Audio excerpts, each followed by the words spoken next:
Hey everyone, it's Hirsch Wilson. It's Wednesday, November 4th in the afternoon in Santa Fe, New Mexico. I hope you're all well. Earlier this morning, my brother and I talked about an ancient Chinese curse that goes like this: may you live in interesting times. And here we are in interesting times.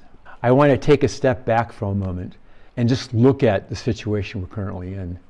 We're in the middle of a pandemic. 100,000 new cases a day, about 1,000 new deaths a day. We're in politically uncharted territory that no matter who wins the election, it shows that we're a deeply divided country. W.B. Yeats, the Irish poet, at the end of the First World War and during the flu epidemic of 1918-1919, wrote the poem, The Second Coming. In it he wrote, "Things fall apart. The center cannot hold.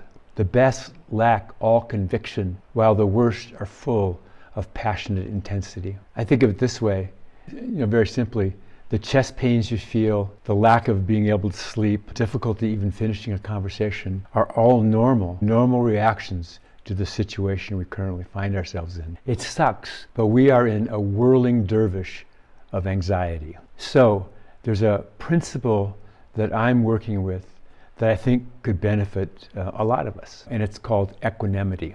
I've worked on it as a firefighter, but as I begin to study Zen, it's one of the four principles, Buddhist principles. For me, it means finding that deep sense of calm when we're in the middle of a fight, whether it be at a structure fire or at a bad car accident. It's the understanding that chaos might flow around you and all about you, but you never let it flow into you. If you allow the chaos to flow into you, you immediately become ineffective as a firefighter.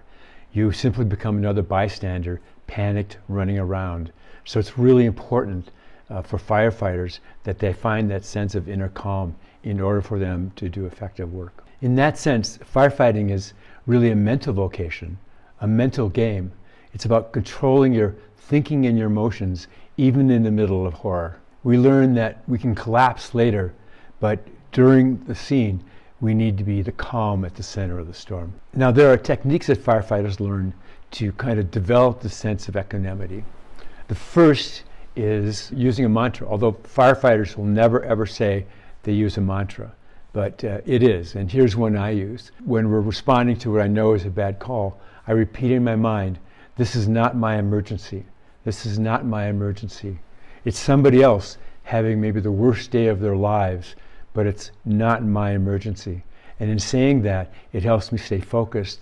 It reminds me that I'm not going to have the panic flow into me, but I am there to help, to make sure that we're saving lives or saving property. In the same way, much of what is going on this week is stressful. It's even painful to watch, and we can project it out into the future. But at core, it's not your emergency. And this is a really important way to think. It's not my emergency. I am not being personally affected today. Next, one firefighter told me that on bad calls, she's learned the ability to detach herself. She's passionate, she works hard, but she has the ability to kind of step away, not get her ego involved in the minute-to-minute part of a call. I've learned that detachment is a powerful tool. It's the ability to step back, see the larger picture, and realize that everything is temporary and transient, even this week.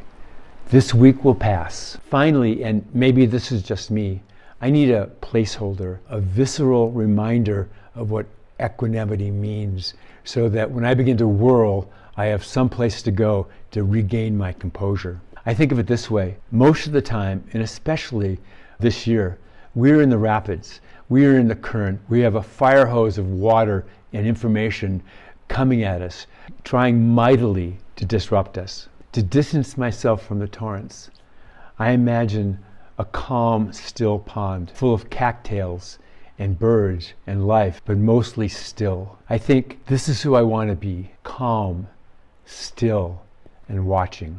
It's a helpful daydream. Finally, remember that in all this stress, we can still find that stillness. T.S. Eliot called it the still point at the turning of the world. So remember, we will get through this. We need to find a sense of equanimity and balance and calm, but we will get through this. So be brave, be kind, and fight fires.